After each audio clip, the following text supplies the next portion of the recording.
থেকে আস্তে আস্তে 21, 22, 23, 24, 25 দিকে আইছে, তখন সোশ্যাল মিডিয়া থেকে সবাই বুঝে গেছে শর্ট একটা আসলে একটা ভালো জিনিস। কিন্তু শর্ট জিনিসটা সব ক্ষেত্রে ভালো না। সোশ্যাল মিডিয়ার আছে বলগে আমাদের মাথা সারাদিন খাই ফেলায়, টিকটক দেখতে থাকি আমরা।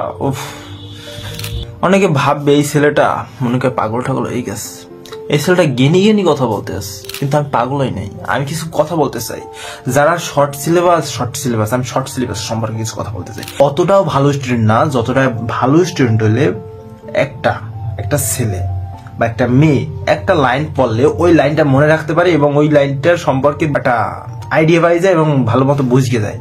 কিন্তু আমি তো অত ভালো স্টুডেন্ট না, আমি তো একটা মিডল কি, আমি ওই রকম স্টুডেন্ট।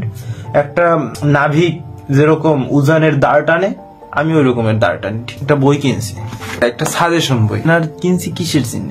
পরীক্ষা দেওয়ার জন্য। কিসে দেব? অনার্সের ভর্তি পরীক্ষা দেবো। এই ভর্তি পরীক্ষাটা গত বছর ছেলে না, গত বছর কিন্তু টিকে গেছিলাম, কিন্তু ভর্তি হয়নি। কিসের জন্য? বালপাক নামের জন্য। এবার এই ভর্তি পরীক্ষা দিয়ে এবার লাগবে। এখন 10,000 MCQ আছে, সব আইসিএ কোথার দা ইন্টার দা, সব বইয়ের আলোকে একটা MCQ বই বেরিয়েছে আর্টসের সাবজেক্ট দা। এগুলো তো আমি পড়ি নাই, কারণ আমি পড়ছি কোথায়? আমি পড়ছি কারিগরিতে। এত কিছু আমি পাই নাই, আমি শর্ট সিলেবাস পাইছি, সবকিছু শর্ট। এখন আমাদের তোর মাথার ব্রেনটা শর্ট হয়ে গেছে, তো কিছু বুঝবে না। এই দুর্বল স্টুডেন্ট অনেক কিছু ভুলভাল বলতে পারে, সেহেতু এই কথাগুলো আপনাদের গায়ে লাগিয়ে কিছু মনে করবেন না। তো এই শর্ট সিলেবাস এখন গলার কাটা হয়ে গেছে।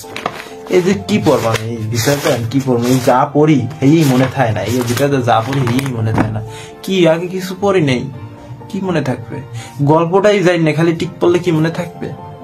এই জন্য কই খালি শর্টের পিছনে দৌড়ে না, কিছু লং এর পিছনেও দৌড়ি না। ওইটা বলে কি লং, ওইটার পিছনেও দৌড়ি। ধন্যবাদ।